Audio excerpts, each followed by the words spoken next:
আমি এগুলো পড়তে চাইনি, ওনারাই আমাকে জোর করে পড়িয়ে দিলেন। প্রিয়া দিদিকে পড়লে কেমন লাগবে সেটা একবার দেখানোর জন্য। আমি এক্ষুনি খুলে দিচ্ছি। আচ্ছা দাঁড়ান, আমি দিচ্ছি। না না, আমি পারবো স্যার।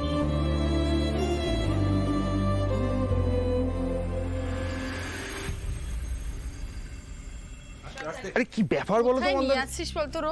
দাঁড়া না এখানে একটু। তাহলে খোলা যাক। হ্যাঁ 1 2 3 সারপ্রাইজ।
অনি, তোর সাথে আমার কথা আছে। হ্যাঁ বলো না।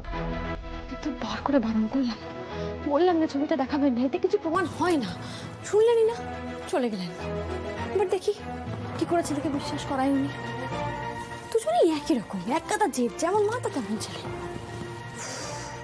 ফোনটা রাখ। এক মিনিট। আরে বাবা বলছি কথা আছে, ফোনটা রাখ। আরে কি করছো না? শোন, তোর তো বোনের বিয়ে, বল তা প্রিয়ার বিয়ে অহনা কোথায়? হ্যাঁ? তার কোনো দায়িত্ব নেই?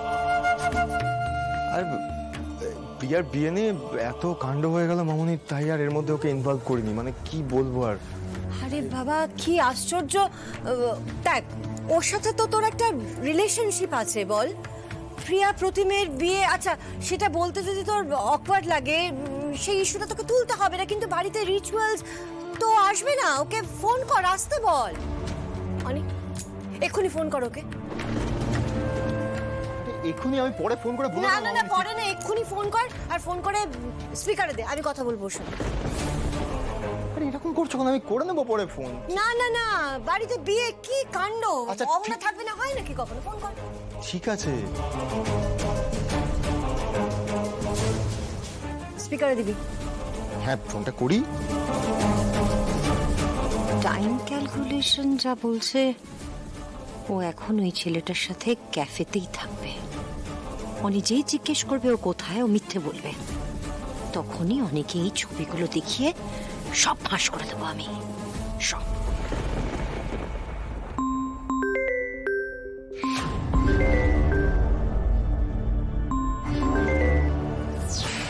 হ্যাঁ বলো। অহনা, তুমি কোথায় আছো?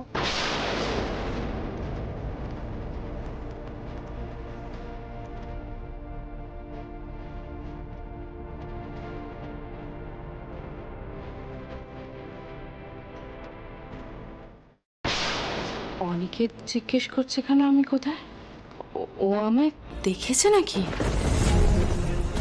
শ্যামলী আমায় ফলো করেনি তো? না না, ব্লান্ট মিথ্যে কথা বলবো না, বুদ্ধি করে কিছু একটা বলতে হবে। আরে আমি না একটা ক্যাফেতে এসেছি গো, জাস্ট বেরোচ্ছি।